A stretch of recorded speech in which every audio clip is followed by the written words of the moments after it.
Doutor Opa, Marcelo, finalmente. finalmente conseguimos. Agora eu eu não conseguia visualizar esse BOE, cliquei lá e ela não me deu passagem. Fui barrado nesse BOE. Não, mas Você não tá faz bom? mal. Você Vamos, tá vamos bom? tocando. A gente inverteu só a ordem, né? Invertemos a ordem, né? Como é que você tá? É, Bom, deixa então eu agradecer primeiro o convite que me foi feito, me desculpar, né, por esse imprevisto. Começamos um imagina. pouquinho mais tarde, mas a gente começa um pouquinho mais tarde e termina um pouquinho mais tarde também. Só vou pedir para Agradecer. você não esquecer de gravar, Zé, quando terminar, Não, com certeza, a gente tá? não esquece não. Vai ficar gravado no meu stories aí por 24 horas, para vocês poderem também depois quiser gravar também. E a gente, Isso. até porque a gente vai falar um assunto muito importante, temas que você sugeriu e que eu tenho certeza vão ser de muito interesse de todo mundo que está com a gente. Ó, a gente está aí com 2 minutinhos, já temos 149 Isso. pessoas nos Perfeito. acompanhando aqui. Ô Zé, Vamos lá, Marcelo, diga lá. a gente obviamente anunciou que nós vamos falar de temas como resina, cerâmicas e clareamento, Uhum. mas eu acho que, assim, pela quantidade também de lives que a gente tem visto com esse assunto, a gente pode aproveitar um pouquinho nosso tempo, até se precisar de um pouquinho mais de tempo, se você tiver tempo, a Sim, gente pode né, depois dar uma esticada. temos um monte de tempo. Se cair, a gente Mas, entra de novo. isso, enquanto vai entrando as pessoas aí na sala, tem vários assuntos aí que estão acontecendo na nossa profissão já ao longo de alguns anos, e já conversamos sobre É. isso, eu e você, Sim, pessoalmente, a respeito de aspectos relacionados à ética dentro da profissão, né? A gente vê aí uma série de pioneiros na odontologia estética, não vamos citar nomes, não vamos falar nada, mas assim, a gente vê que está se fazendo qualquer coisa para se ocupar um lugar ao sol. sim. Vale isso, Arnaldo? Vale isso? Tem algumas coisas. Quando a gente começou a conversar sobre isso, eu estava pensando muito nisso, né? Eu estava pensando, por exemplo, tem uma frase que eu ouço muito de odontologia estética que é assim, né? Eu fiz porque o paciente quer. Aham. Se eu não fizer, ele faz com o outro, né? Então a gente está cansado de ver, por exemplo, a gente vê muito, né, o sorriso mentex, aquela coisa branca, exagerada. Ah, mas o paciente me pediu, o paciente quer. E eu estava tentando lembrar, por exemplo, né? Vamos citar esse BOE, né? Então, por exemplo, eu vejo casos seus, eu vejo o caso do Everton, eu vejo casos do Dixon, eu vejo casos do Arbex, eu vejo casos do Marcelo Calamita, eu vejo casos, né, de um monte de gente da SBOE que fazem próteses, que fazem resinas há muito tempo.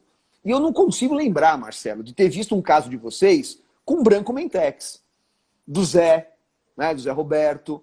E aí eu falo, ué, vocês não têm paciente? Os pacientes de vocês não têm opinião também? Os pacientes de vocês também não querem? Né? Por que os pacientes de vocês querem e vocês conseguem fazer trabalhos naturais e os outros caras se rendem àquilo que o paciente quer? Não é o paciente que quer.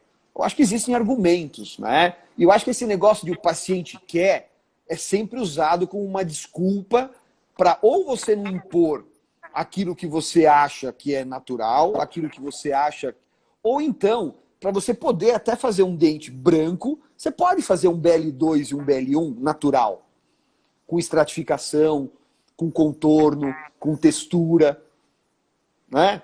Você pode fazer um BL2 que tenha incisal, terço médio e cervical. Eu acho que existem algumas coisas que ou mostram uma preguiça muito grande de você argumentar, ou mostram uma total incapacidade mesmo de você argumentar. Né? E fica um comodismo muito grande você dizer, ah, o paciente quer e se eu não fizer, ele faz com o outro.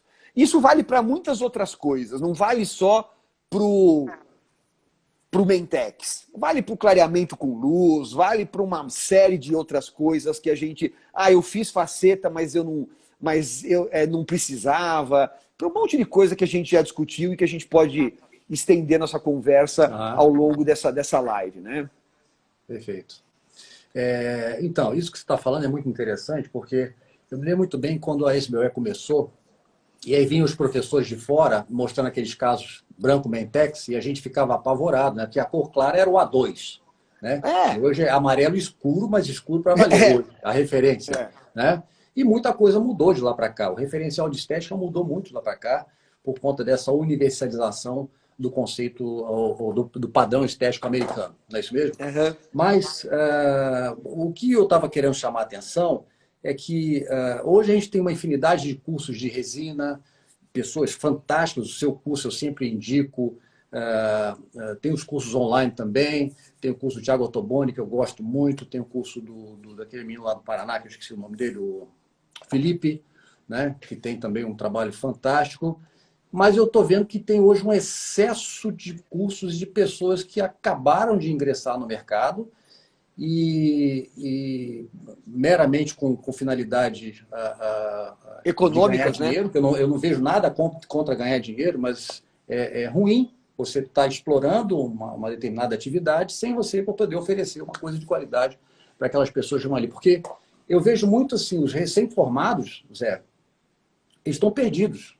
Estão perdidos. Eu vejo muito recém-formado agora buscando ou o trabalho em clínicas de baixo custo, ou muitos desistem da profissão. Isso é muito ruim. Né? Isso é muito ruim. Eu queria que você falasse um pouco sobre isso. Como você tem uma história bastante respeitosa na área do ensino, como é que você encara hoje essa questão dessa infinidade de cursos aí que a gente vê Brasil afora?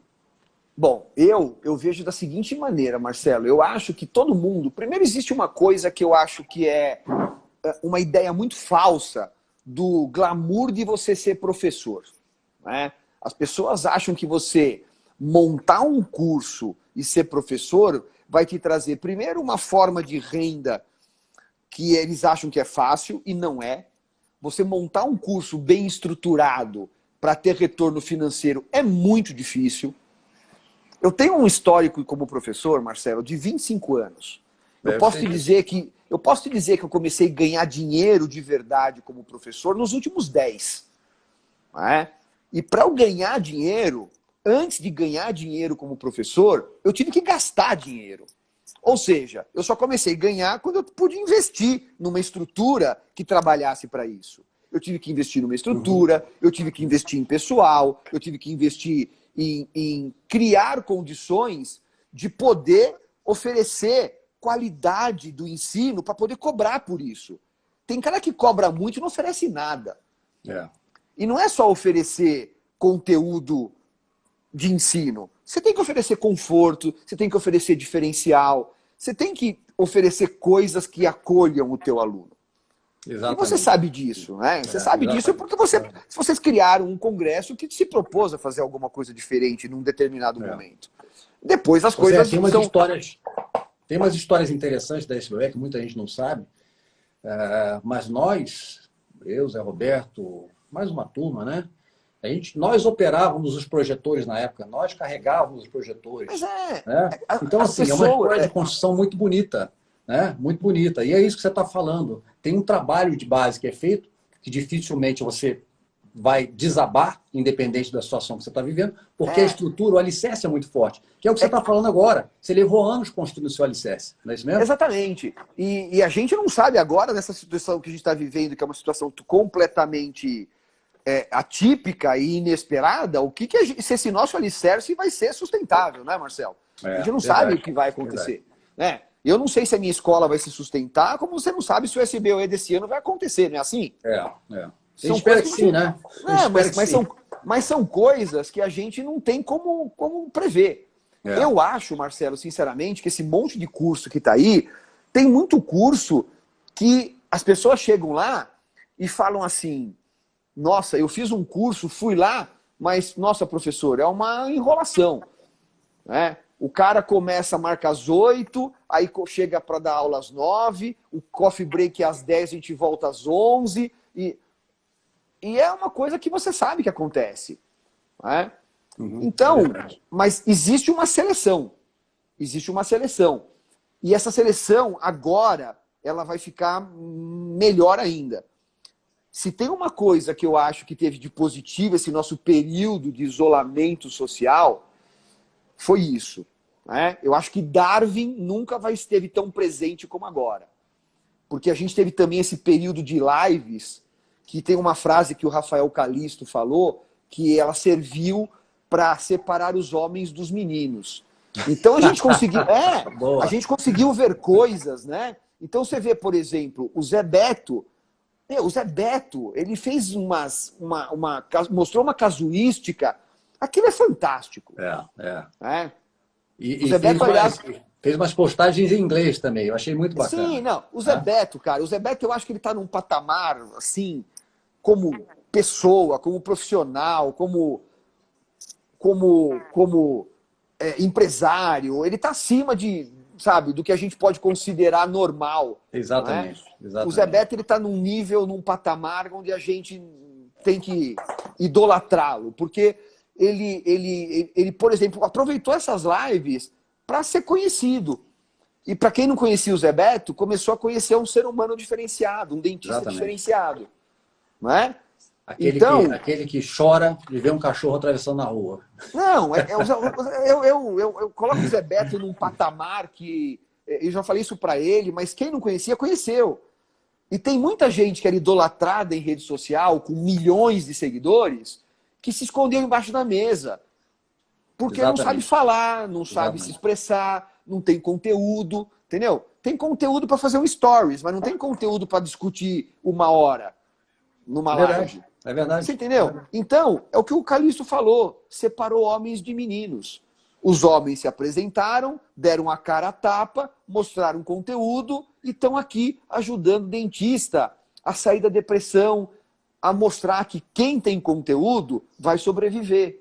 Quem não tem conteúdo, infelizmente, vai ter que repensar, vai ter que fazer alguma outra coisa para sobreviver dentro do consultório. Porque nós vamos viver uma odontologia que vai ser diferente. Uma odontologia que quem estava preparado, quem já fazia biossegurança com qualidade, quem já tinha um consultório bem estruturado, vai ter que fazer uma boa adaptação. Mas tem uma coisa muito interessante aí também, e você revela muito isso nos seus cursos, tem muitos valores, caras bons de mão, né? Brasil afora, que a gente não conhece. Não conhece. E uma das coisas bacanas da SBOE é que ao longo desses 25 anos, quase 26 da SBOE, a gente revelou muitos desses nomes, né? Através da Galeria Sim, Sorriso, isso. Né? Porque ser professor é uma coisa, ser bom dentista é outra. Tem cara que é bom professor pra caramba, mas é ruim de mão e não é clínico. Ó, entrou nosso amigo Marcos Celestrino aí. Né? Parceiraço de muitos anos. E tem cara e que não quer ser professor, o cara não quer aparecer, mas é um cara que é dentista bom pra caramba. É verdade. Eu tenho gente que chega no meu curso, cara, que chega no meu curso com uma humildade, aí o cara começa a mostrar os trabalhos que ele faz, as clínicas que ele tem, lá no interior, não sei da onde, eu falo, você tá fazendo o que aqui? Você tem que me ensinar, você não tem que aprender comigo. Não, a gente vê clínicas fantásticas. Goiânia tem clínicas maravilhosas, né? Não, aliás, Goiânia sempre tem uma representatividade muito grande. Não, entendeu? Tem alguns centros, se formaram alguns centros de referência de odontologia, Florianópolis, Goiânia, Curitiba, né? E que, na verdade, acabaram se formando e criando, né, polos de odontologia estética que hoje são referência. A gente tem que ter muito orgulho, né, da odontologia que a gente tem no Brasil dentro desses centros. Eu acho isso muito legal. Somos exportadores, né? Ô Zé, quem é bom em resina não faz cerâmica? Quando indicados os 2 materiais? Cara, eu vou te falar uma coisa que eu acho assim. Eu acho que isso não vale, mas eu acho assim. Eu acho que quem é bom em resina, às vezes se sente mais confortável em fazer a resina. E quem é bom em cerâmica, pela praticidade, se acha mais confortável em fazer. Eu vou te dar um exemplo muito simples. Pega um dente conoide, tá? Um dente conoide chega no consultório do Arbex e um dente conoide chega no consultório do Marcelo Calamita. Vão ter situações diferentes. Né? Um dente conoide, às vezes, na mão do Arbex ou na minha mão, de repente a gente se sente muito mais confortável em fazer uma resina.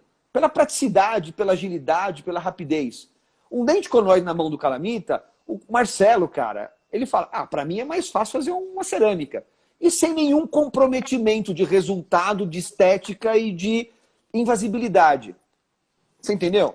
Mas ao longo desses seus anos todos aí como ministrando cursos, É. qual a maior dificuldade que você vê para os alunos fazerem executarem uma resina de excelência? Eu acho que é treinamento. Eu acho que, com certeza, eu acho que o cara para executar pelo amor de Deus, não estou de forma alguma desprezando a cerâmica nesse quesito, tá? Porque eu acho que uma cerâmica bem feita em termos de adaptação, de escolha de cor, de cimentar corretamente, de cuidados, de escolher um bom laboratório, tudo isso faz parte do aprendizado. Mas uma resina, né? Eu sempre falo, tirar a massinha do tubo e transformar em dente requer muito mais hora de prática, requer muito mais empenho e a curva de aprendizado é muito maior. Tanto que essa proliferação de facetas ocorreu por causa disso. Porque é muito mais fácil você cimentar a faceta, principalmente cimentar a faceta ruim, né, do que fazer resina ruim. Né? Essa é a verdade, a gente tem que ser sincero, né, Marcelo? Cimentar a faceta ruim é muito mais fácil do que você fazer resina ruim. É verdade, né? é verdade, é verdade. Entendeu? E tá aí o Arbex, que tá aí junto com a gente, que não me deixa mentir. Né? É. Então, eu acho assim, tem algumas situações que é pela praticidade do cara. Então eu falo assim, porra, tem muita gente que fala, para mim é muito mais fácil, muito mais simples moldar e cimentar do que tirar a massinha do tubo e transformar em dente. E tem gente que fala assim, não, para mim é muito mais fácil. Para mim isso aqui eu resolvo com resina fácil. Tem algumas situações para mim, José Carlos Garófalo, que eu acho inadmissível se pensar em cerâmica. Por exemplo, fechar diastema. Entenda, quando é fechar simplesmente um diastema. Não que você entenda um caso que seja para uma reabilitação que tenha diastemas. Aí não, aí vale a cerâmica, vale o laminado, vale a tal lente de contato. Mas chegou um cara com diasteminha, não, vou meter um fragmento. Cara, isso na minha cabeça não cabe. Então você é contra o fragmento? Eu acho que o fragmento ele dá muito trabalho para aquilo que ele oferece. Você entendeu? E a longo prazo? Eu acho que a longo prazo já mostrou lá o Oswaldo Scopin em 2015 lá na Quintessense, a tal da zona de continuidade adesiva. Eu acho que a resina composta, cara, ela é imbatível para fazer o fechamento de diastema. Eu acho que ela nasceu para isso. Se você perguntasse para mim, Zé, escolhe um trabalho para você viver só disso. Você quer fazer o dia inteiro isso? Eu falo, quero fechar diastema. Porque o Arbex está aí, acabei de ver o nome do Arbex aí. O Arbex, há muitos anos atrás, me mandou uma paciente de BH meramente para fazer controle, manutenção. E a resina que ele tinha feito nesse caso aí, dessa paciente, já tinha pelo menos uns 17 anos. Estava absolutamente perfeito. Só repolimento, que é o que ele fala sistematicamente. Mas eu tenho diastemas fechados, Marcelo, com isso, com 15, com 20 anos, de colegas dentistas que eu encontro. Eu falei, aí, você já ficou careca e o diastema está fechado, entendeu? Mas é verdade, tem um super amigo meu que eu brinco com ele. Eu encontro o Carlão e falo, Carlão, quantos anos já que você fez esse negócio aí? Você já perdeu o cabelo e o diastema está aí fechado. Porque é um tipo de resina, cara, que a gente fechava diastema com durafio, porque não tem solicitação mecânica. Mantém polimento, entendeu? Não é numa área de estresse. Aquele negócio fica. Eu cimentei muitas facetas com durafio aquecido. Pô, então. Sabe como eu aquecia? Não existia o aquecedor de resina. Não, e durafio eu usava o meu condicionador de hidrocolóide reversível, colocava ele em cima, embalado no filme e tirava. Mas tinha que trabalhar assim. Sem contar que o durafio já tinha uma plasticidade boa por si só, né? Já, exatamente. Né? Exatamente. Então, Marcelo, eu acho que tem algumas coisas que a gente tem que... O bom senso fala pra gente, né? Então, eu acho que tentar fazer um fragmento para fechar diastema é você complicar o que é fácil. Né? Tudo bem, vamos tentar, vamos criar. Mas se você perguntar hoje pro Luiz Calíquio, por exemplo, que é um cara que mostrou isso em congresso, eu sento com ele e bato. O Luiz Calíquio hoje, para mim, cara... é um outro cara que eu coloco num patamar de conhecimento, de excelência, e é um cara que tem 40 anos de idade, mas é um cara que amadureceu na profissão fantasticamente, e com quem eu aprendo muito. Para quem não conhece o Luiz é um grande amigo nosso, um sujeito fantástico também, e ele é um dos sócios do Ateliê Oral. Foi um dos sócios do Ateliê e hoje é dono do UDLab. Né? Ele não está mais no Ateliê, então? Não está mais no Ateliê, né? Tá. Hoje ele não está mais no Ateliê, ele está só com o UDLab, que é um projeto que eu acho também pioneiro. Esse é pioneiríssimo e eu acho que tem um futuro brilhante. Né? E eu aprendo muito com ele. De odontologia digital, eu acho que ele é um cara dos que mais conhece no Brasil hoje, e eu aprendo muito com ele. Ele me ensina muito de escaneamento, né, de odontologia digital. E esse cara é um cara brilhante. E ele tem uma curva de aprendizado, ou seja, ele já passou pelo lado de fazer fragmento à torta e à direito, e ele sabe. Ué, eu acho que quem já passou... Não dá para você falar de uma coisa se você não fez. E eu também já fiz. Porque eu trabalhei com um cara, o meu mentor, que era o Glauco Fioranelli, que fazia fragmento com feldspática em lâmina de platina. Eu fiz muito isso. Pô, a gente viveu essa era, né, Marcelo? A gente viveu a era do pré-troquel, pré-troquel de refratário. Né? Então, cara, verdade. Eu fiz isso. E eu sei a dificuldade de polir, de cimentar, de trabalhar com isso, de manutenção disso.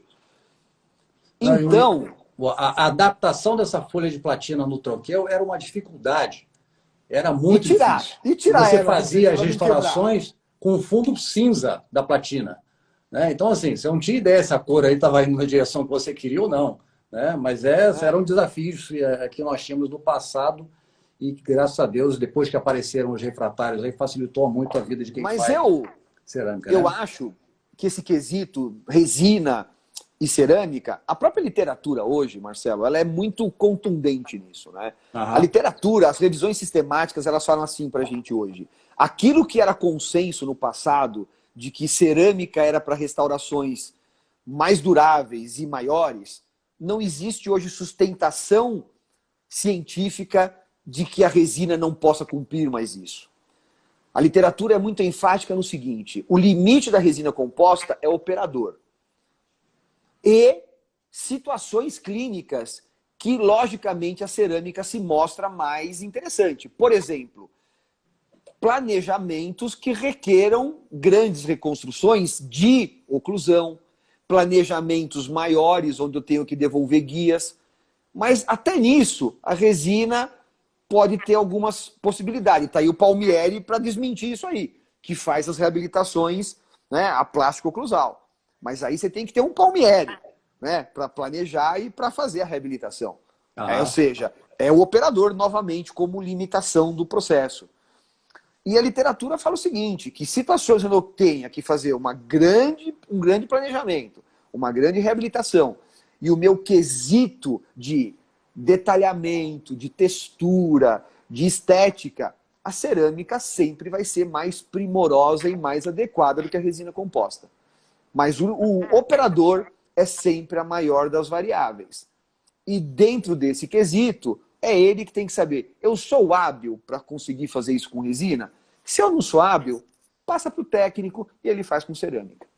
De qualquer maneira, é o que você falou no início, você falou numa outra live, se não me engano, é importante que se tenha conhecimento de alguns recursos da cerâmica para saber até onde você pode exigir. Exatamente. Técnico, né? Não jogar a bola para ele e falar só, se vira, isso aqui é o que eu consigo fazer, né? Cara, e tem uma coisa que eu acho... Eu sou filho de protético, né? Eu sou filho de um protético que trabalhava numa odontologia que hoje já não existe mais. Né? O meu pai, infelizmente, não chegou a viver a tecnologia dos laboratórios, onde dentista trabalha em equiparação de situação com o protético. Né? Então, infelizmente, né, a gente hoje... meu pai não viveu essa fase. Hoje a gente está numa fase que dentista e protético estão ali, falando de igual para igual. Hoje, um laboratório de prótese tem muito mais tecnologia que um consultório, se a gente for avaliar. E a gente tem que imaginar que a gente não pode mais viver como era antes. O dentista fala assim, não, você desculpa que isso é culpa do meu protético. Troca de protético, né? Você já viveu isso, você já viu isso, né? É que nem se e o cara põe a culpa do protético depois do trabalho cimentado, né? É que nem você ir num restaurante e falar, escuta, a comida tá ruim. O cara fala, você desculpa que meu cozinheiro é muito ruim. Porra, troca de cozinheiro. Você não pode trocar, não tem jeito. Então, Zé, oi. Qual é o futuro das resinas? O que você acha que pode vir por aí? Cara, eu acho que primeira coisa, eu acho que a gente vai passar por um futuro de simplificação.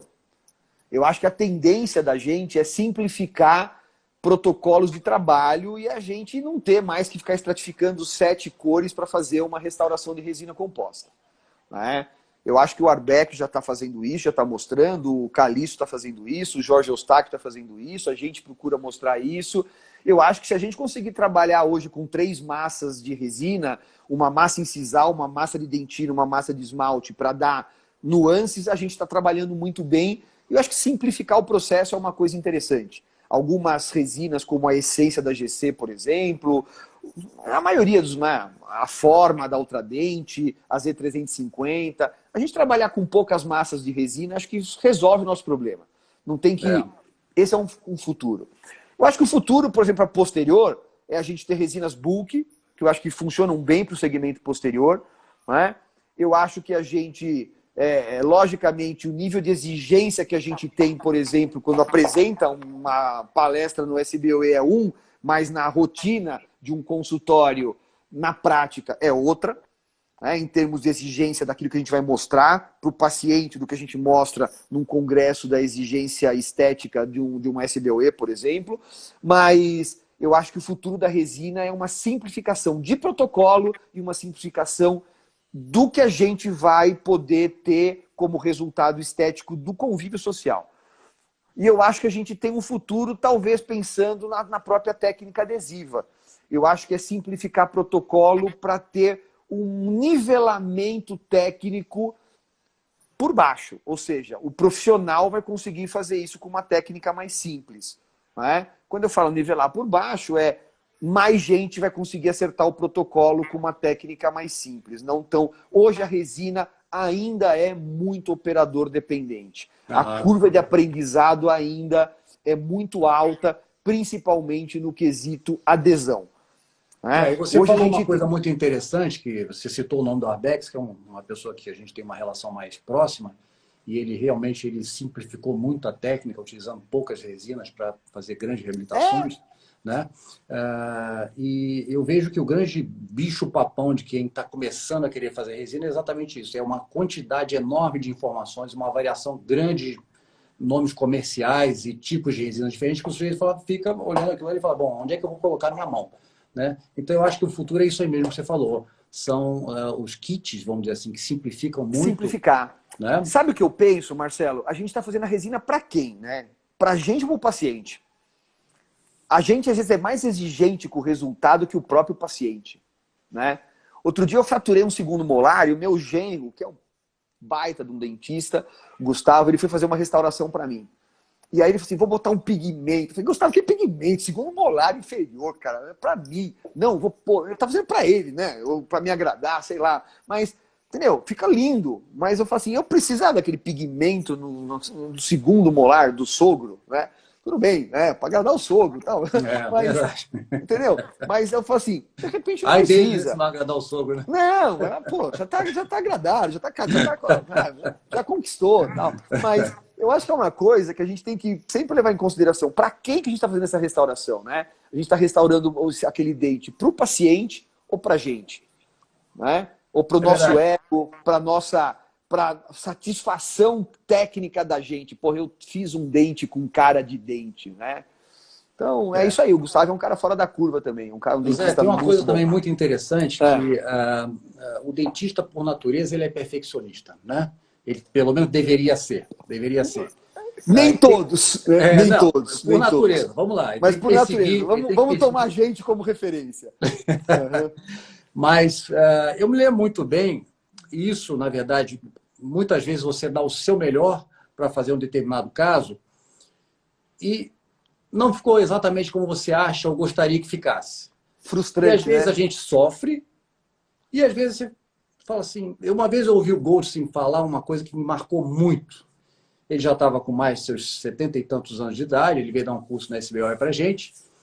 E daí ele mostrou lá a odontologia dele e tal, que foi uma odontologia que funcionou muito bem lá nos anos 80, início dos anos 80. E muita gente falou, nossa, e tal, casos muito mais bonitos de brasileiros, casos muito mais bonitos de suíço e tal. Mas ele falou uma frase que me marcou muito. Ele falou assim, eu sei que vocês estão olhando meu trabalho aqui e vocês podem achar, vocês acreditam, obviamente, que o meu trabalho não chega ao nível do trabalho dos outros dentistas que estão aqui. Mas esse foi o melhor que eu pude fazer naquele momento. desde que você, na minha opinião, desde que você faça um trabalho consciente, estou me esforçando para entregar o melhor. Não é isso aí que a gente vê, essas maluquices que a gente vê, esses protocolos loucos aí que a gente vê. Que você sabe do que eu estou falando. Cara que parece até que fabrica resina. Mas... Opa, tem umas coisas que a gente pode falar. Vamos falar depois disso? Vamos falar dessas coisas aí depois? Depois de essa coisa aí. Quem te conhece vai estar aqui para ouvir. Vamos falar depois disso aí. Mas aí ele falou essa frase que me marcou muito. Quer dizer, eu passei boa parte da minha profissão sofrendo porque eu não gostava daquilo, olhava um ano depois, vou refazer, o paciente não queria refazer. E ele falou, esse era o melhor que eu conseguia fazer, que eu consegui fazer naquele momento. Não comprometeu em nada a saúde dos dentes do paciente e tal, mas esteticamente ele achava que poderia ficar melhor. Então, eu acho que isso daí, eu tenho certeza que tem muitos jovens aqui assistindo a gente, você tem aí uma audiência grande também, em todas as esferas, né, da odontologia. Eu acho importante o jovem ouvir isso. Ele vai se esforçar, ele vai procurar fazer o melhor dele, mas não se frustrar quando a coisa não sair exatamente do jeito que ele gostaria. Se tiver a chance de corrigir, corrija. Se não, vida segue, né? O que você acha? Eu acho isso. Sabe, deixa eu te falar uma coisa. Eu tenho 33 anos de formado, cara. Você sabe que na minha vida eu já fiz E100, eu já fiz Herculite, eu já fiz TPH, eu já usei XR Primer, XR Bond, eu já fotopolimerizei com Optilux, Optilight, e tá na boca? Coisas que eu fiz com isso aí. Ou seja, você também já deve ter cimentado com Porcelite, não fez? Sim, você já não se... Entendeu? Então tem um monte de coisa que a gente fez que você fala assim, caramba, eu não usei o Valo, eu não usei o Elipar, eu não cimentei com o melhor, eu não fiz com a Renamel, eu não fiz com a Estelite Ômega, e tá na boca. O Arbex mostra um monte. E aí você fala assim, caramba, se eu não usei o melhor adesivo, se eu não usei o melhor fotopolimerizador, se eu não... Eu fiz forramento com hidróxido de cálcio. Entendeu? Por que tá na boca se eu não usei o melhor? Né? Mas eu fiz o quê? Eu fiz o melhor daquela época. Exatamente, exatamente. Você entendeu? E aí você fala, por que tá na boca? Porque eu fiz o melhor daquela época, que era o melhor que eu tinha, e que a literatura dizia que era o que eu tinha que fazer. Eu fiz cavidade de black, e tá na boca. Então, Marcelo, eu acho que assim... para prevenção, né, Gabriel? Então, tem algumas coisas que eu não faço mais, né? Tem coisas que, logicamente, em função disso, deram errado, tiveram uma vida curta menor, né? Tem aquela coisa da espiral da morte dental, que eu tive paciente que começou lá e terminou lá. Os meus de hoje não vão passar por isso. Mas por quê? Porque a gente recebeu e praticou uma odontologia que era a odontologia da época. Às vezes os meus alunos falam assim, nossa, professor, o senhor fez isso? Eu falo, pior, eu fiz e ensinei, que é pior do que fazer, né? Então eu quero, isso que você está falando é uma coisa que a gente tem que imaginar que é absolutamente sensata. Porque nós passamos por isso. E a gente tem trabalhos na boca que foram exatamente isso. A gente fez o nosso melhor com o que a gente tinha, na época, considerado o melhor. E tá lá. Exatamente. Né? Exatamente. A gente não tinha a exigência estética que a gente tem hoje. Quantas restaurações de resina a gente fez nos primórdios da resina sem ter a anatomia que a gente tem hoje? Sem ter matriz palodente, V3, polidêntia que a gente tem hoje. E a gente, suava para fazer contato proximal.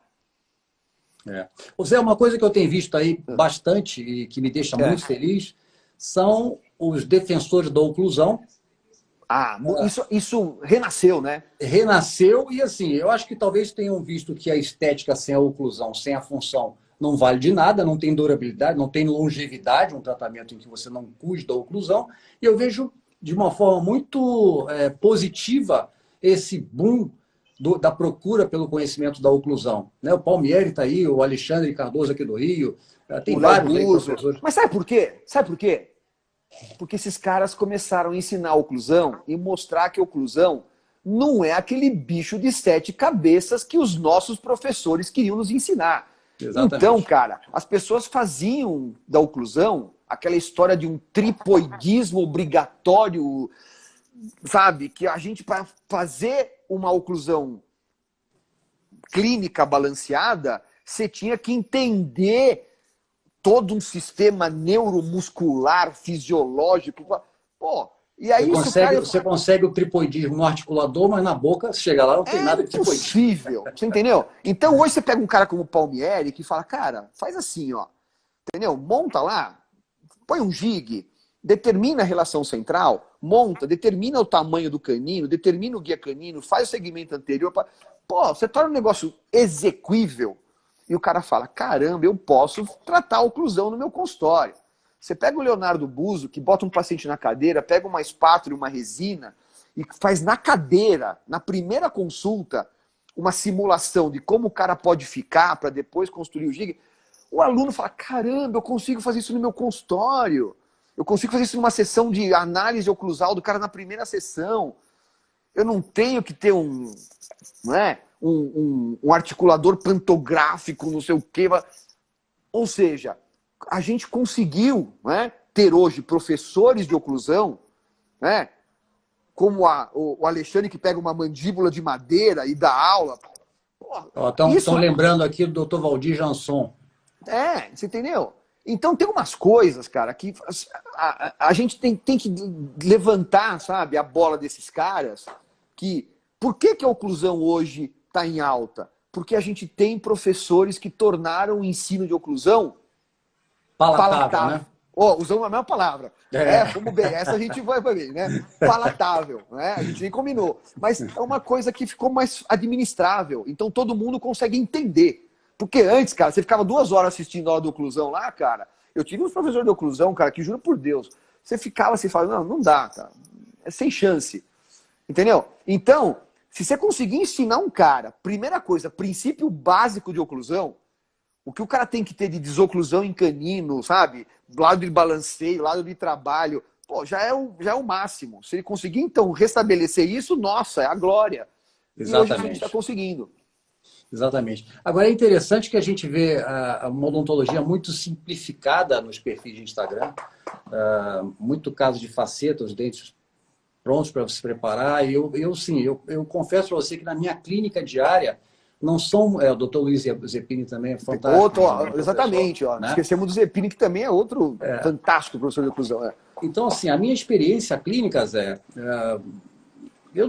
são raros os casos que o paciente chega que já prepara hoje, cimenta amanhã. Mas isso é odontologia do moranguinho, né? Mundo do moranguinho, né? Aquele caso que cimenta hoje e prepara amanhã, geralmente é o caso que não precisa fazer, né? É assim? É o caso que não precisa fazer. O nosso consultório é aquele cara que mastigou granada, sabe? Mastigou uma granada e vem falar, doutor, eu preciso... Entendeu? A vida é assim. Não dá, é aquele cara que tem um dente de cada cor, um dente tem pino, outra coroa. Por isso que eu falo, é um mundo, Marcelo, que não existe, sabe? É um mundo que não dá para você ter um tratamento perfeito. Você pega, por exemplo, mesmo muitos dos casos que são apresentados no SBOE, são casos que, passa por um monte de etapa. Passa por etapa de pério, de orto, passa por etapa reabilitadora, gengival, para depois você poder fazer o trabalho estético. Demora meses, sabe? Você tem todo um planejamento para fazer. O mundo real, na verdade, não é você pegar aquela modelinho que vai morder morango e vai fazer facetinha que não precisava fazer.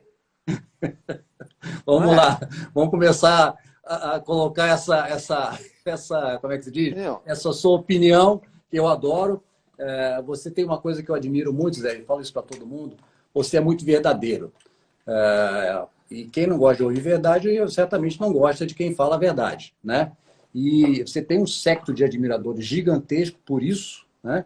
Não só por isso, mas essa é uma das razões, por falar a verdade, ter a coragem e a base científica para falar a verdade. Porque muita gente quer falar a verdade, mas não sabe como defender a sua verdade depois, né? E eu acho isso muito... Colocaram um moranguinho aí.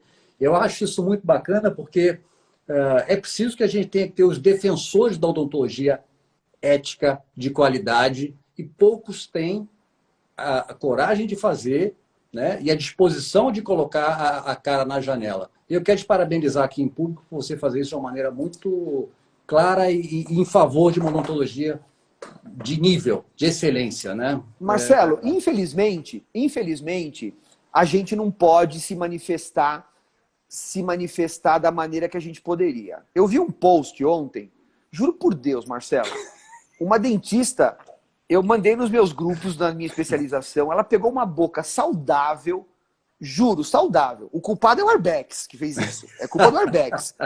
É culpa do Arbex. Ela pegou uma boca saudável, linda, e encheu de resina, mas não fez o trabalho do Arbex, logicamente, né?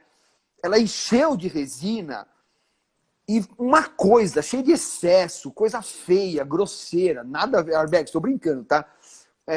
Mas eu falei, ela acha que ela é o Arbex, né? Ela achou que ela era o Arbex e fez uma, assim, e ela escreveu assim, 100 palavras para descrever esse sorriso. Eu queria, juro por Deus, eu queria comentar, eu tenho pelo menos umas 20 para descrever o seu trabalho, né? Eu tinha umas 20, mas eu não posso fazer isso, porque aí quem vai ser o ruim? Quem que vai faltar com a ética? Eu. Porque se eu escrever o que eu queria escrever no post dela, que ela escreveu 100 palavras para descrever esse sorriso. Eu tinha umas 20, né? As 10 primeiras eram impublicáveis.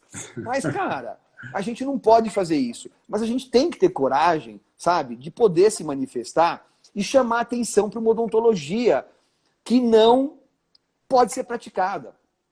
Eu, durante muito tempo, não aceitei mais falar em jornada acadêmica. Por quê? Porque eu acho que jornada acadêmica não tem o meu perfil de aula. Eu gosto muito de falar para dentista, de falar para clínico, porque eu gosto muito de trocar experiência. E eu acho que jornada acadêmica, eu não consigo trocar experiência, porque o cara não tem experiência. Desculpa interromper, você está marcando o tempo aí, não? Tô, a gente tem 18 minutos para falar ainda, então quando tá cair, se você tiver paciência, a gente continua. Não, vamos ver se o pessoal aí também, mas olha assim... O pessoal tem, estamos com 350 pessoas, pô. O pessoal tem paciência. Vamos embora. Você entendeu? Então, né, o que acontece, né? Mas não manda no privado, é ruim, cara, porque a pessoa não vai entender. Eu falo assim, manda no privado. Mas, cara, a pessoa não vai entender, porque para ela tá fazendo um bem. Tem pessoas que sabem o que acontece assim, obrigado, Senhor, por mais um dia construindo sorrisos. Cara, ela tá agradecendo a Deus por estar destruindo boca, por fazer atrogenia. Então, ela não tem noção do que tá fazendo. Eu já vi gente fazendo clareamento com luz no próprio filho. Eu vou falar o quê? Se ela tá fazendo no próprio filho é porque não tem noção do mal que tá fazendo. Então, não adianta você ficar discutindo isso, né? Mas então, ainda tem gente usando luz para fazer clareamento? Porra! Marcelo, passeia no Instagram que você vai ver, cara. Passeia no Instagram que você vai ver. Eu tô querendo ouvir brincando, você falar, Zé. Não, depois a gente entra nesse assunto. Mas vamos voltar à história do acadêmico, né? Então, eu gosto muito, Marcelo, de trocar experiência. Porque eu gosto muito, cara, de me colocar muito próximo do cara que tá assistindo o meu curso. Eu gosto muito do cara entender que quem tá lá no palco, quem tá lá dando aula, é um dentista que nem ele, que sofre dos mesmos problemas, que erra que nem ele. Sair daquela história de que professor é um ser fora do normal, sabe? E com o acadêmico isso é difícil de acontecer. Mas eu voltei a aceitar a aula em jornada acadêmica. E eu montei uma aula que chama assim, ó, Odontologia Estética em Tempos de Rede Social. Porque aí eu posso falar para o acadêmico o que eu tenho que falar. E tá fazendo o maior sucesso. Porque aí eu pego todas essas coisas que tem em rede social e eu ponho na aula. Logicamente que eu não ponho o nome do santo, né? Mas eu conto o milagre. Eu vou te contar uma coisa que é legal. Tem uma moça na rede social que ela põe assim, ó. Olá! Mas fala qual é a cidade dela, então. Não sei, cara. Não sei porque eu nem olhei. Mas é assim. Ela fala assim, olá, na nossa clínica, o protocolo para clareamento, você pode tomar café, mas apenas 6 xícaras. Só 6. Aí eu falo, Katsu, que protocolo é esse? Como 6 xícaras? Aí eu começo a falar assim, tá vendo, gente? Na clínica dela, no protocolo dela, não sei aonde ela arrumou esse protocolo, pode só 6 xícaras. Aí eu começo, expresso ou coado? 6 xícaras grande, ristreto ou né? 6 xícaras grande ou pequena? E se tomar 7, fudeu? Porque tem umas coisas, cara, que não... Perde a garantia. Não faz sentido. As pessoas têm que pensar. Como é que uma pessoa coloca um negócio desse na internet, que pode tomar só 6 xícaras? Tem que ter uma razão. Como é que ela criou um protocolo? Quer dizer que se eu tomar 7 não serve? Então, não faz sentido. Aí o outro bota protocolo FK. Entendeu? Só Eu ele estava criou o esperando você protocolo. falar isso aí. O cara criou uma resina para ele. Mergulha Só no ele tem café resina. lá. Não, a resina é um verniz que não sai nunca. Onde ele inventou isso, cara? Deve ser Aí o cara verniz tem não sei. naval. Entendeu? Aí a cor 1, 2, 3, 4, 5, né? Tudo cor de privada. Entendeu? E o cara põe lá na internet isso, e tem 200 seguidores. Aí o outro, faceta sobre faceta. Faceta, Não, desculpa o termo. A gengiva tudo arregaçada, né? tudo arregaçada, tudo arregaçada. Lentes mastigatórias. Você já viu isso? Não. Lentes mastigatórias. Não, tem umas coisas na internet, cara. Então eu ponho tudo isso na minha aula. José, a gente não Porque pode esquecer que a gente está aqui falando para um monte de gente ouvindo aqui. Não, mas, cara, essa gente conhecida que tá aqui, eles sabem disso também. Quem tá aqui, das duas, uma. Ou sabe e sabe que isso é ridículo. Não, é ou vai brincadeira, falar, é brincadeira. Vamos embora, vamos. Conversa livre aqui, é sem censura. Cara, ó, deixa eu falar, o meu orientador fala assim, de vez em quando a gente ia comer nos lugares, a gente dava aula no Brasil inteiro, né? Aí de vez em quando o cara pegava e servia umas coisas exóticas para comer. Eu falava, você vai comer isso? Ele falava assim, se o cara tem coragem de servir, eu tenho que ter coragem de comer.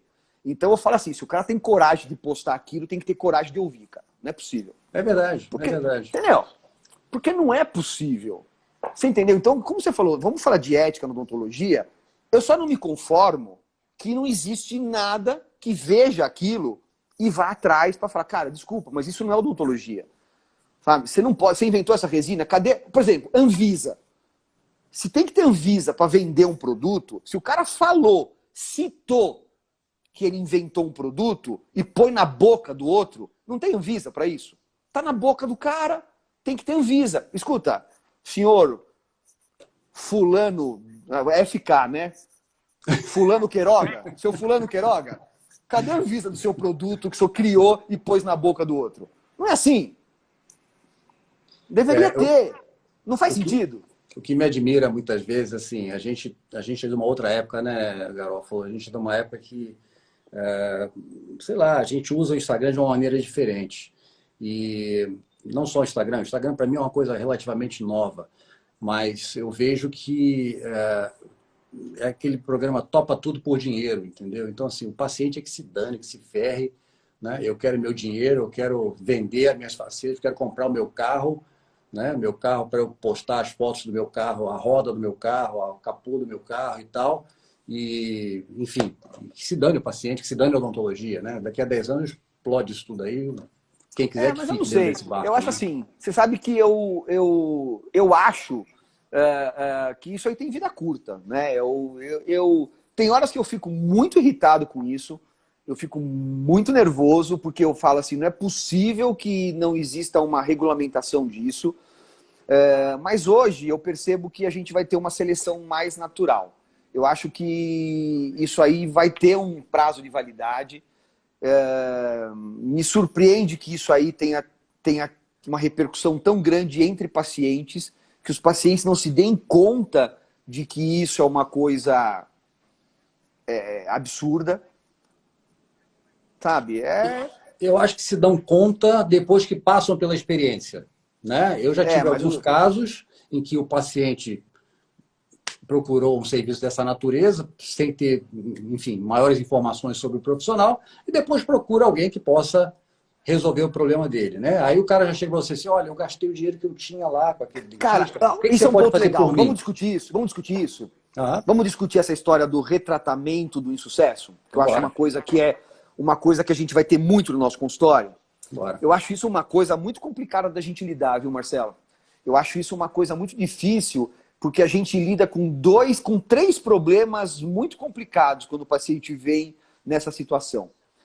O paciente, ele vem, primeiro de tudo, frustrado. Né? Segundo, ele vem sem dinheiro, porque ele já gastou no outro cara. Exatamente. Né? E aí, tudo que você falar pro cara, ele vai achar caro. E outra coisa, ele vem desconfiado. Porque ele fala, será que eu vou errar de novo? Eu já errei uma vez, será que eu vou errar de novo? Então você tem um cara frustrado, e esse frustrado no cara dá uma baita insegurança, ele tem medo de errar de novo, e é o cara que vem sem dinheiro. O sem dinheiro é complicado porque ele fala, putz, né? E pior, cara, que normalmente ele foi num cara que é muito mais barato que você. Por isso que ele errou. Né? E aí quando ele vem em você, ele acha que você está cobrando um absurdo. E você não está cobrando um absurdo. E pior, você vai ter um trabalho danado. Tem uma congelada aí no garofa? Não, e congelou você. Acho que foi à toa que você congelou para mim aqui. Então você congelou para mim e eu congelei para você. Vamos então, voltando à história, ele acha que você está cobrando um absurdo, mesmo que você não esteja, que você está cobrando o teu preço. Mas é que geralmente ele vai num cara que é mais barato que você, por isso que fez a porcaria. E pior, você deveria cobrar mais caro desse cara, porque você vai ter que consertar uma porcaria que está feita. E geralmente numa boca que já está com o periodonto comprometido, que você vai ter que remover aquilo, você vai ter que repreparar aquilo, você vai ter muito mais trabalho. E tem uma questão, ele te exige coisas que ele não exigiu do outro. Exatamente. Né? Exatamente. Porque tem os pacientes que eu chamo de pacientes vampiros, que são aqueles que não querem só o teu trabalho, eles querem o teu sangue junto. Né? Querem sugar o seu sangue. Olha, já que você cobra mais caro, já que você se propõe a resolver um problema, me dá o seu sangue junto aí. Então a gente tem que estar preparado para lidar com esse tipo de paciente. O Pitangui, o saudoso Pitangui, ele tinha na clínica dele uma triagem psicológica para pacientes que ele tinha certeza que iam criar problema. Ele não operava. Ele não operava. Né? Então, assim... Você já assistiu um programa chamado Botched? Não. Cara, esse programa é legal. É um programa de uns cirurgiões plásticos americanos top, que também lidam assim. Lidam com uns caras que são muito neuróticos, cara. Uns caras são umas aberrações. E tem cara que eles falam, não vou te operar. Não vou te operar porque o seu caso primeiro é inoperável, vai ficar pior, vai procurar um psicólogo. Porque assim, mas é isso. Então esses caras, são casos muito difíceis da gente lidar. E eu acho isso difícil, viu? E geralmente são casos que a gente acaba tendo muita dor de cabeça, que é isso que você falou. O cara é capaz de exigir de você coisa que ele não exigiu do outro cara. E por mais que você se doe, esse cara vai estar sempre com o pé atrás. É o famoso paciente pé no peito, né? Tudo que você fala, o cara... Tá defensiva, né? Aí você tem que chegar para falar, amigo, escuta, quem fez a cagada não fui eu. Eu tô consertando. Entendeu? Tentando arrumar essa lambança aqui, né? Eu tô consertando, eu tô limpando, entendeu? Se você quiser ficar nervoso, vai lá ficar nervoso com outro cara. Não é comigo, você tem que ficar, não. Mas é verdade, é verdade. Mas tem uma coisa comum, não sei qual é o termo que eu uso, charlatão, não sei qual que é, mas assim, tem uma coisa comum, esses caras que não entregam o que vendem, que é o papo. Os caras têm um papo, né? Mas sabe o que capacidade de vender que é impressionante. Né? A gente não sabe... Que é impressionante, né? A gente não sabe muitas vezes, sabe o que acontece? A gente tem dois problemas hoje, Marcelo. A gente tem um problema, que é como você falou, tem o charlatão, que é o cara que ele é realmente desonesto, mas a gente lida hoje com uma coisa que é, infelizmente, a falta de preparo. Você fez um tipo de universidade e eu fiz um tipo de universidade. Esses caras fizeram outro tipo de formação. Esses caras tiveram outro tipo de faculdade. Né? Então a gente lida hoje, cara, a universidade hoje ensina a botar hidróxido de cálcio, fazer núcleo metálico fundido. E nós estamos em 2020, cara. Então esse cara sai da universidade hoje tendo que reaprender o que é odontologia. Só que ele sai da universidade para fazer a odontologia que o paciente quer e não a que ele aprendeu. E muitas vezes ele sai sem grana para fazer um curso que vai ter que ensinar para ele, às vezes em 1 ano, o que ele deveria ter aprendido em 5. Mas não é mais 5 anos como a gente fez. Ele tem que fazer em 4, meio período. Tem universidade aqui em São Paulo que faz um curso noturno em 4 anos. O cara entra às 7 da noite e sai às 11. Mas ele não faz em 4 anos, porque ele chega às 7, oi, como vai, tudo bem, para vai o lanche, sai para fumar. Ou seja, o cara faz um curso de 3 horas. Cara, não dá pra você ser dentista em 4 anos em 3 horas. Entendeu? Não dá pra você aprender histologia, fisiologia, patologia, prótese. E não dá, sabe por quê? Outra coisa que não dá? Não dá pra você conversar com o teu professor. Não dá pra eu sentar com você e te contar como é ser dentista. não dá para a gente trocar experiência, que é uma coisa que eu faço questão de fazer com o meu aluno de especialização, que fica 2 anos comigo, e eu falo, cara, vamos conversar, senta aqui. Sabe o que acontece? Acontece isso, acontece aquilo. Vou te contar como é a minha vida de dentista, onde eu errei, onde eu acertei. Que é muito mais importante do que você ficar só ensinando o cara a fazer técnica restauradora. O cara tem que aprender experiência, o cara tem que aprender o que é ser dentista. E ele não vai aprender isso em 3 anos noturno, que ele já trabalhou o dia inteiro, tá cansado pra caramba. Então esse cara sai mal preparado. Então, eu acho que tem muita gente que é realmente desonesta. Mas eu acredito também, Marcelo, que tem muita gente que ele é mal preparado. Ele não tem noção do que está fazendo. E sabe aquela história que a ignorância é uma bênção? É verdade, é verdade. Deixa eu só arrumar aqui. A gente vai ter 3 minutinhos, Marcelo. A hora que a live cair, a gente entra de novo. Pode ser? Perfeito. Você quer começar agora? Vamos esperar mais 2 minutinhos, né? Vamos. E aí a gente... Vamos continuar o papo, tá bom? Bora. Vamos. Você que tá mandando aí, cara. Ó, estamos com 343 pessoas, estamos numa... A audiência está boa. Tem que ver se o pessoal quer continuar ou se a gente para. A gente vai ver depois. Se a gente sair e não voltar ninguém, a gente fala boa noite. Isso, se o pessoal fechou. continuar, a gente continua. Mas, o Garofalo, eu sabia, a gente, para quem está aí agora, nós não combinamos nada do que a gente ia falar, combinamos os temas aqui. Mas como eu conheço o Garofalo, eu falei, eu vou discutir outros assuntos que a classe adoraria discutir. A gente não vê esses fóruns de discussão abertos por aí. E Simone, é fundamental para a odontologia, né? Vamos junto. Marcelo, sabe quantas pessoas passaram pela nossa live nessa hora? Não tem ideia. Chuta. Não tem ideia. 1998. Opa. Tamo bom, hein? Tamo bem. Você gravou aí, né? Gravei, tá gravado. Tá salvo lá. Ótimo. Tá no meu stories. Então, onde a Simone falou que tinha uma pergunta para fazer, deixa ela fazer. A Simone é minha endodontista. Você conhece a Simone? Você conhece a Simone Cataloca? Conhece ela? Você conhece ela também, né? É. Ela falou que ela faz... Ela fica na Ponte Rio, em São Paulo, né? Ela falou que ela faz endodontia pro Dream Team. Ela falou, é verdade. É. Os tratamentos estéticos feitos em cima de endodontias mal feitas. Como lidar? Então, vamos falar. Responde essa primeiro, Marcelão, depois eu respondo. Vamos lá. Não, você que é o convidado. Você que é o convidado. Eu sou convidado? Simone, eu faço assim. Eu pergunto para mim endodontista primeiro. Eu falo... Mas é verdade. Eu jogo a responsabilidade para doutora Simone. Se eu tenho que fazer um tratamento estético numa endodontia que eu não confio, que tem lesão, assintomático, eu falo, Simone, e aí? O que a gente faz? Né?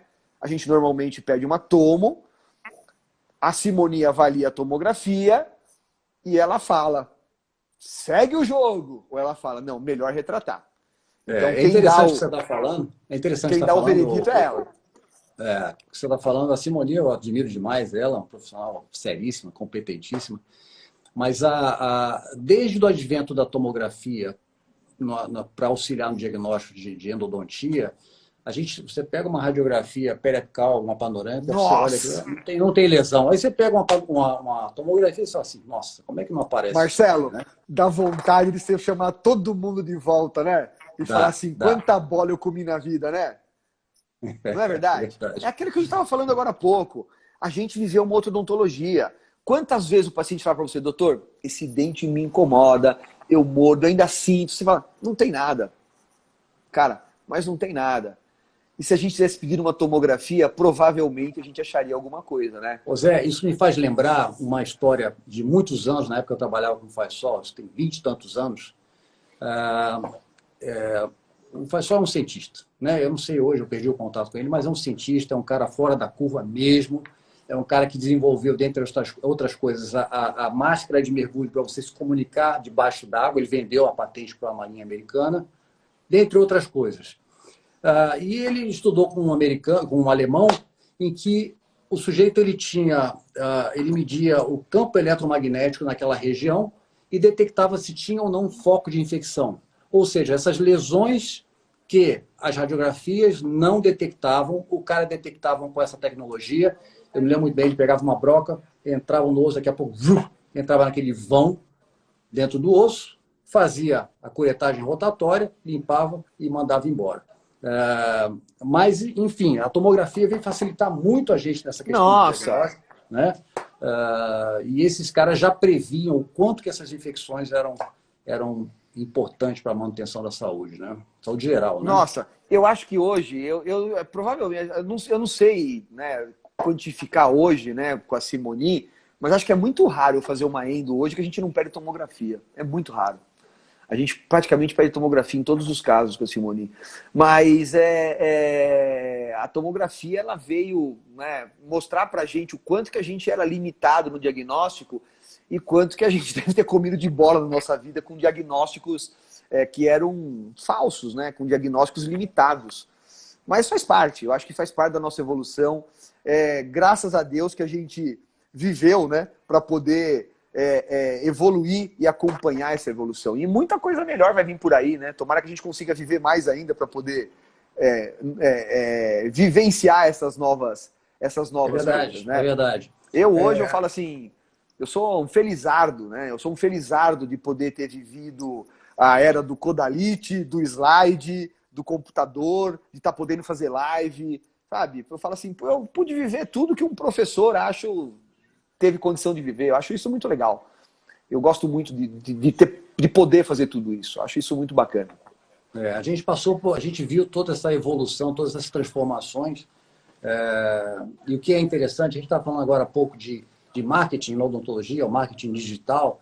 Antigamente, para você conseguir um espaço na mídia, você tinha que ter alguma inovação ou ter conhecimento dentro da editoria da revista, mas normalmente você tinha que ter alguma inovação ou ser efetivamente uma referência naquilo que você faz, né? O único problema é que você caía nas mãos do editor da matéria e ele colocava o que ele tinha vontade ou interpretava do jeito dele.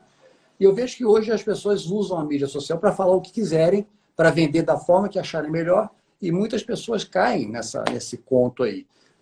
E por isso eu e você temos essa dificuldade de lidar com essa forma de se comunicar com o público via mídias sociais, né? Porque nós não fomos, nós somos de outra época, né? Então é tudo muito novo, a gente está se adaptando nesse novo mundo aí, né?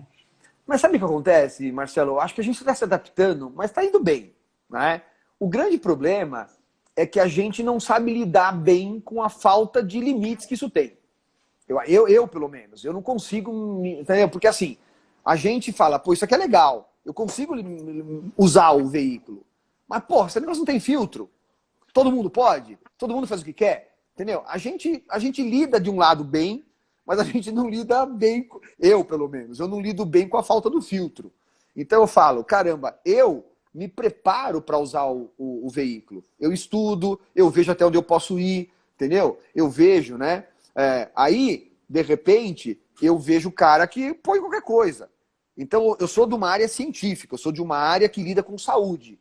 Eu procuro postar aquilo que eu sei que vai contribuir para as pessoas melhorarem, né, a sua conduta, melhorarem, crescerem profissionalmente. Aí vem um Zé Mané qualquer e bota lá um negócio que deturpa tudo que eu falei. Só que eu, por exemplo, eu tenho 32 mil seguidores. Será quantos eu atinjo? Aí vem um Zé Mané, que mal sabe falar, e fala para 1 milhão, entendeu? Que ele consegue tirar tudo quanto é faceta com um laser. Vai tomar banho, entendeu? Aí eu falo, não é possível. Aí vem a outra, vai falar que clareia dente com cúrcuma. O que eu demoro? Então, o que eu demoro anos para conseguir construir, a mulher destrói em 1 segundo. Você entendeu? Então, isso que eu acho que é... O pior é quando pega uma paciente blogueira, que tem milhões de seguidores, e a paciente blogueira vende a ideia. Ou seja, até você provar o contrário, é uma dificuldade, né? Então, é que eu falo, a gente demora muito tempo para construir o que às vezes uma pessoa sem base, mas que ele é digital influencer, ela consegue destruir em 1 segundo. Você entendeu? Então eu acho assim, não existe um filtro, não é? Eu falo assim, pô, sabe, quem é da ciência vai na ciência, quem é... Então isso é complicado. Então isso é uma coisa que eu demoro um pouco para administrar. Mas eu acho que eu falo assim, eu tenho minha filha é meu filtro, né? De vez em quando eu vou postar algumas coisas, ela fala, pai, eu vou ter que te levar charuto na cadeia, pai. Entendeu? Ela dá uma filtrada. Nós já falamos aí sobre um pioneiro da odontologia estética aí, né? Já. Já falamos Mas sobre é difícil você ser pioneiro com 30 anos, né, cara?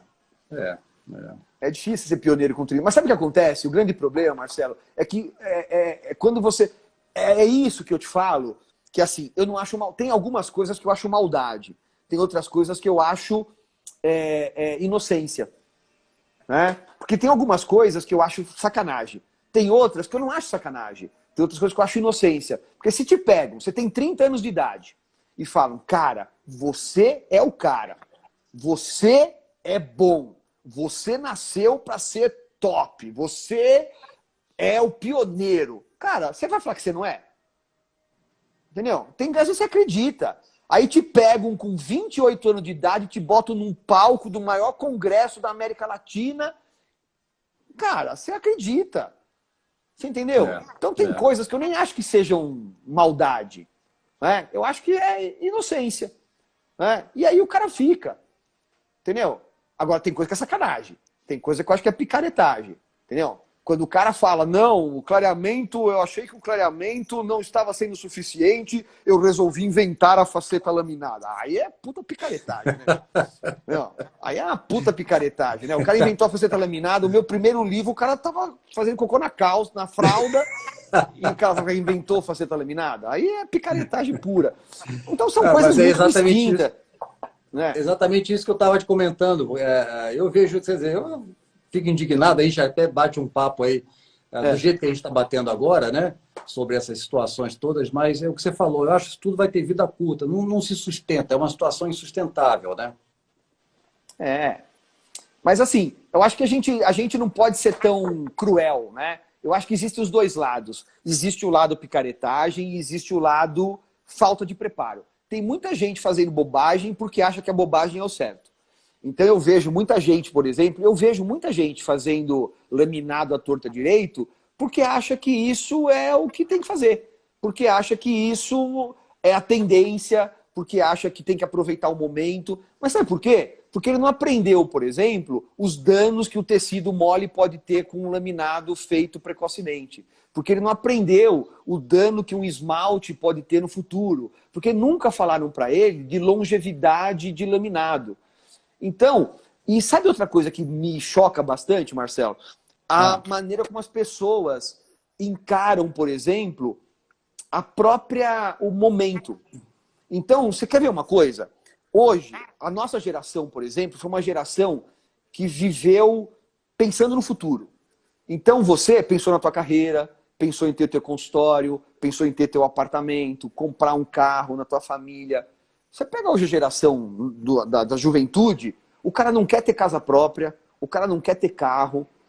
Então, o cara anda de Uber, de metrô, o cara não quer saber de se fixar. Ele não quer ter uma carreira no emprego. Ele fica no emprego hoje e ele fala assim, já está mandando currículo porque ele quer ter experiências. Não é? Se você conversar hoje com o perfil psicológico da juventude, os caras eles não se fixam a uma coisa. E se você passar isso para nossa profissão, você vai perceber que o cara... Isso vale pro dentista e isso vale pro paciente. Ele não tem essa percepção de longevidade com a própria saúde. Mas você vai fazer faceta... Eu vejo isso com os meus pacientes. Mas você vai fazer faceta hoje no seu esmalte, isso aí não é para a vida toda. Depois eu penso nisso. Não tem importância. É o imediatismo, entendeu? Né? Essa falta de apego, ele não se preocupa com daqui 10 anos. Ele quer viver agora. Então eu quero ter um sorriso bonito agora. Se o meu esmalte daqui 10 anos não vai estar legal, a gente pensa depois. O imediatismo, né? Tudo muito rápido, a informação rápida, resultados rápidos, tudo muito volátil também. Então, essas coisas a gente tem que entender que também, se o paciente jovem pensa assim, o dentista jovem também pensa assim. Então, e se ele pensa assim, mas ele não tem a formação biológica para entender o mal que ele está fazendo para o esmalte, o mal que ele está fazendo para o periodonto, ele não consegue conectar as coisas. E aí, Exatamente. segue o jogo. Né? Eu acho que a gente tem que pensar muito nessas duas coisas. Eu acho que eu penso muito nisso. Sabe? Que eu tento muito entender por que, que o paciente pensa assim e por que, que o dentista jovem pensa assim. Para não ser tão cruel e achar que tudo é desonestidade, sabe? Porque eu não acredito que tenha tanta gente desonesta assim. Eu acho que muito, com 570 universidades formando dentista, tem muito de falta de formação. É verdade, é verdade. Formação em várias fases da vida, né? Eu diria. Não só... culturalmente o Brasil mudou muito, né, Zé? A gente vê uma mudança cultural muito grande no Brasil. A gente pega um pouco do que é a cultura americana, essa coisa imediatista, essa coisa descartável e tal, coisa, e o Brasil pegou muito isso de lá. Né? A gente pegou muito essa influência americana. A odontologia, a nossa odontologia, diga-se de passagem, a gente tem componentes da América do Norte, da Europa, é uma mistura, né, dos dois lados. Eu digo odontologia de referência nossa. De referência, sim. De referência. E hoje nós nos tornamos a gente tem aí nomes fantásticos que projetam a odontologia brasileira no exterior, em contraponto a isso tudo que a gente está falando até agora. Eu volto a falar da SBOE, já que a gente está aqui agora como convidado claro, seu. Lógico. Sim. A SBOE tem um papel muito importante nessa formação de profissionais e na divulgação da odontologia mundo afora. Né? Vamos falar um pouquinho aí, rapidamente, de odontologia digital. Né, vamos. Aliás, uma coisa que está falando, que eu tenho visto muito perfis de dentistas no exterior, é a teleodontologia. Muitos dentistas dando consultas por FaceTime. O que você acha disso? Cara, eu não tenho ainda uma ideia completamente formada, porque eu não tenho uma formação, um conhecimento da extensão total disso, né? Para te dizer qual que é o alcance e qual é a vantagem e a desvantagem disso. Logicamente que não dá para você imaginar uma odontologia de consulta sendo feita de forma digital, via FaceTime. Né? Não dá para gente... Você pode saber de sintomas, você pode saber de o que o cara está sentindo, mas eu não consigo imaginar, por exemplo, você fechar um diagnóstico ou você fechar um planejamento via digital, via teleodontologia. Você tem uma ideia, nesse período, por exemplo, que a gente teve de isolamento, de atender só urgências, tinha paciente meu que falava assim, eu fiquei com o telefone do consultório em casa, né? Porque eu queria dar uma atenção especial para os meus pacientes, do tipo, Garófalo, quebrei um dente. Olha, eu tô aqui à disposição, se precisar, mas eu queria fazer isso, dar essa atenção especial. Então, mas como é que você tá? Você tá bem? Você quer que eu vou te atender? Muitos falavam, Garófalo, você vai me atender, tô com dor. E teve muita gente que falava, Garófalo, é o seguinte, eu quebrei o dente, mas não tá doendo, não tá machucando minha língua, eu só queria saber de você se eu posso ficar dessa maneira. Porque se eu puder ficar sem ter maior prejuízo, eu prefiro ficar em casa, eu não quero me arriscar. Eu sou de grupo de risco, eu sou diabético, eu sou cardíaco, sei lá o quê, eu prefiro ficar em casa. Meus pais são idosos, eu estou com eles. Ou seja, né, analisava o caso. Então eu acho que essa, logicamente, é uma maneira interessante da gente usar a odontologia, a teleodontologia. Tinha uns que botavam o celular na boca, mandava foto e tal. Eu acho que é válido no aspecto seguinte. Tratamentos estéticos, por exemplo. Você pode fazer se o paciente tiver uma radiografia prévia, feita previamente à Covid, uma tomografia, te mandar radiografia, te mandar fotos do sorriso, você pode dar uma ideia para ele do que pode ser feito, você pode fazer simulações via celular, tem vários aplicativos para fazer isso. E eu acho que isso vai ser uma maneira de você voltar a entrar em contato com o paciente, né? Estimular o paciente a buscar o tratamento, porque nesse primeiro momento está todo mundo com medo de entrar em qualquer lugar. Exatamente. Né? Tá todo mundo, ainda mais que teve uma entrevista na Jovem Pan. Eu não Nossa, sei se foi ontem. Dizendo que o consultório dentário é o lugar com maior possibilidade de contágio, né, do coronavírus. Mas quer dizer, você não sabe... tinha um dentista no debate. Não, mas teve. Você sabe que teve um Teve? dentista, foi gravado, teve um cara do CRO aqui de São Paulo, ele gravou 3 minutos de conversa e colocaram 12 segundos da fala dele. O CRO entrou com uma requisição e ganhou direito de resposta para falar os 3 minutos que ele tinha gravado. E ele vai falar 3 minutos na Jovem Pan como direito de resposta. Eu tive essa informação hoje à tarde. Ah, que bom, que bom. Menos mal, né? Menos mal. Senão a gente vira vilão, cara. Vão acabar com o que a gente tinha, entendeu? Não tem como, né? E todo mundo está tomando as providências. Pra você ter uma ideia, hoje já peguei um negócio, já soube de um negócio que é um aparelho que faz troca de ar de centro cirúrgico, que no nosso consultório, no meu consultório que tem 16 metros quadrados, ele vai fazer troca de ar em 10 minutos. Porra, vou botar.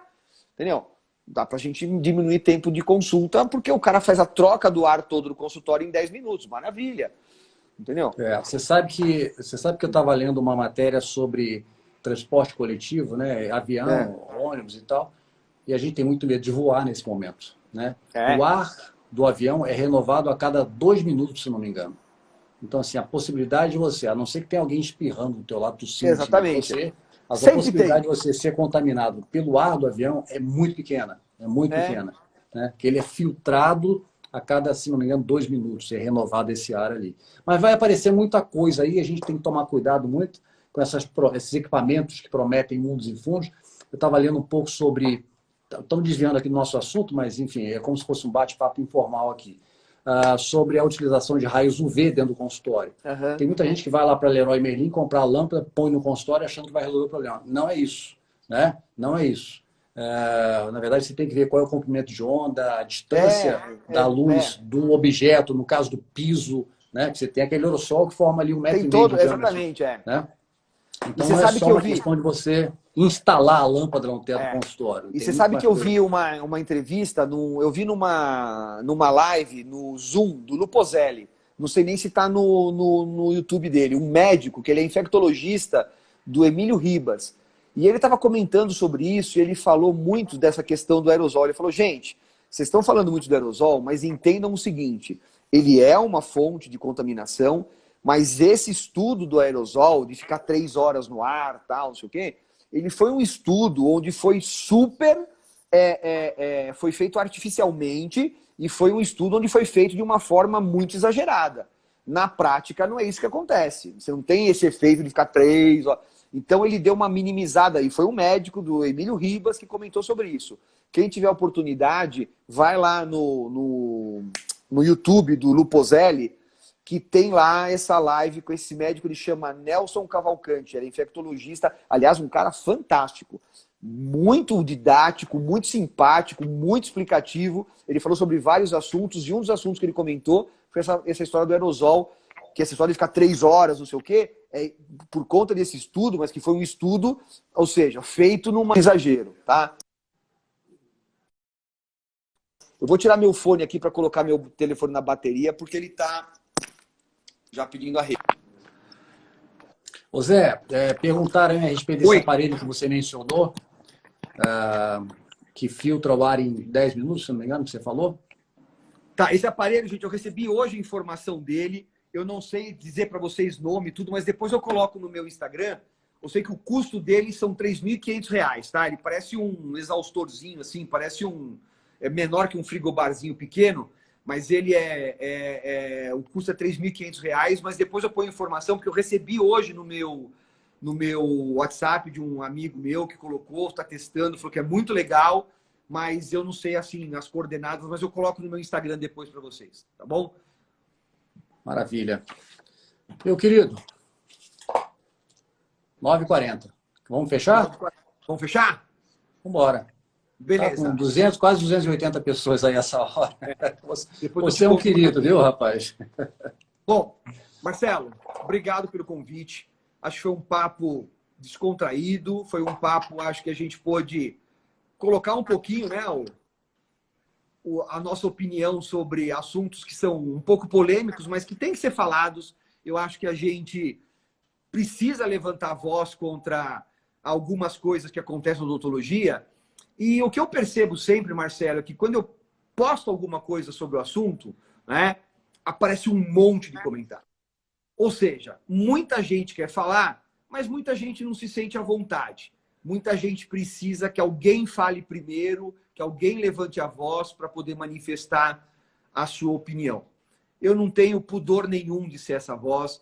Eu acho que eu já tenho cabelos brancos suficientes, já tenho estrada suficiente na odontologia para ser essa voz. E tem outras, tem o Paulo Murilo aí do Rio, né, que fala bem também, que fala bastante. Aqui em São Paulo, a gente tem o Camilo Anauati também, que fala bastante, que defende bastante a classe. O Rafael Calisto, o Jorge Eustáquio, o Paulo Vinícius, são outras pessoas que também levantam a voz para poder falar muito sobre essa odontologia aplicável, essa odontologia que a gente precisa respeitar. Afinal de contas, é a profissão que a gente ama, a profissão que a gente vive dela, e a gente não gosta de ver as pessoas maltratando ela, né?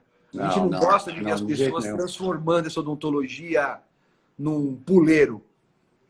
Nós demoramos muito tempo para alcançar um nível de respeito pela população.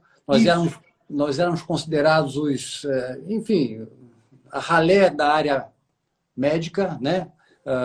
Das ciências biomédicas, e a gente levou muito tempo para conseguir esse espaço, esse respeito diante da população, e acho uma pena que tem pessoas que se insistem em querer derrubar a credibilidade da nossa profissão. Mas, Marcelo, assim, a gente precisa dessa representatividade sua, a gente precisa de pessoas que nos representam, você me representa em tudo que você fala.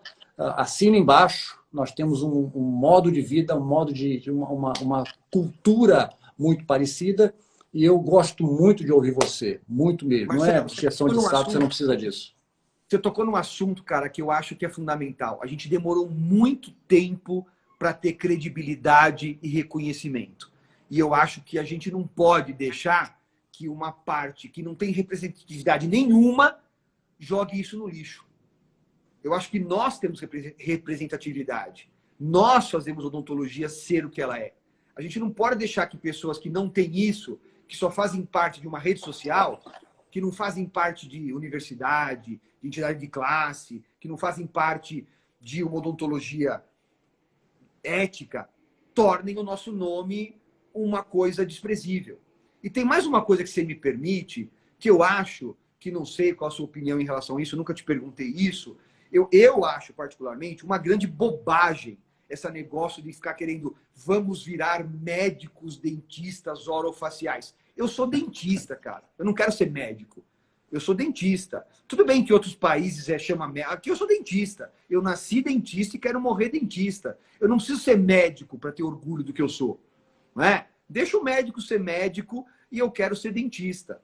Eu não quero virar piada dos outros. Eu não preciso ser piada. Para ficar agora os médicos tirando sarro. Eu sou médico, então tá bom, sabe? Então, eu sou dentista. Acho que isso é uma briga besta. Eu não tenho que perder tempo com isso. A gente tem que se preocupar em combater essa odontologia porca que a gente vê sendo feita e que ninguém se mexe para combater. E não ficar preocupado se eu vou chamar de médico ou de dentista, cara. Eu sou dentista. Eu nasci assim, exatamente. né? Exatamente o que eu penso, Garófalo. Quando a gente bateu um papo para fazermos essa live aqui, eu vou deixar o Garófalo ser o Garófalo, que é o defensor da odontologia ética e de qualidade. É isso que a gente está precisando, né? A gente aproveitar esse fórum aqui agora e a gente estabelecer esses nossos porta-vozes que a gente tem por aí. Você é um deles. Né? A gente precisa disso, a gente precisa disciplinar. É como se fosse aqui o nosso grande Congresso Nacional. Nós temos que ter os nossos deputados lá defendendo a sua odontologia ética. Né? É como a Galinha falou aqui agora, fazer com amor. Já que você falou nisso, tem uma coisa que a gente agora tem que levar em consideração. Tem um movimento sendo feito na odontologia agora, chama Help Odonto, por um cara do Paraná chamado Luiz Braga.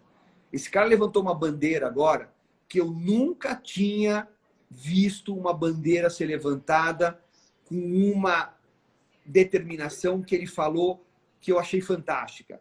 Ele falou assim, o dentista, a profissão não tem uma identidade. O que a gente é? A gente não é empregado, a gente não é autônomo, a gente não tem uma identidade como profissão. Não é? E por conta disso, a gente não tem representatividade. Esse cara conseguiu, em pouquíssimo tempo, durante essa quarentena, fazer com que a gente fosse ouvido através de abaixo-assinados, e a gente tem agora alguns senadores já trabalhando para que a gente possa ter uma representatividade. O Congresso se mexeu, um monte de gente se mexeu para poder facilitar crédito, para poder facilitar situações, vantagens econômicas para um monte de profissão. Do dentista ninguém lembrou. E o Luiz, com essa história do Help Odonto, está conseguindo algumas coisas. Então, eu queria aproveitar para deixar um abraço para o Luiz, porque ele realmente tomou uma iniciativa muito legal e falou numa coisa que a gente precisa, que é a identidade. Gente, obrigado por estarem com a gente, por estar aqui comigo, com o Marcelo. Marcelo, mais uma vez, muito obrigado pelo convite. Né? Não sei por quê, né, que a gente não conseguiu fazer pela SBUE, depois se descobre, tá bom? Mas obrigado por ter vindo pro lado de cá. Obrigado pelas mais de quase 2.000 pessoas que estiveram com a gente nessa live. Lembrando que amanhã tem mais. Amanhã tem uma live, gente, muito legal com a Ana Cláudia Carboni, onde a gente vai falar sobre um outro assunto muito interessante, que é harmonização orofacial, mas de uma forma também muito ética, muito voltada para uma odontologia séria, uma odontologia multidisciplinar. Imperdível. Ô Zé, eu quero agradecer a você em nome de todos que passaram aqui, essas 2.000 pessoas que passaram por aqui. Você realmente é uma pessoa que eu admiro demais. Estou sendo até repetitivo, mas eu não vou me cansar de tecer essas palavras de elogio para você. Em nome da Sociedade Brasileira de Odontologia Estética, eu quero também te agradecer, não só por essa live, mas por toda a contribuição que você deu para a nossa profissão, também dentro da SBOE. Você faz parte da grande família SBOE e que tenhamos mais lives como essa aí pela frente. Cara, só chamar, porque é um papo para mim sempre muito produtivo e eu gosto de fazer as pessoas pararem para pensar. Beijo grande, gente. Tchau. Beijo, querido.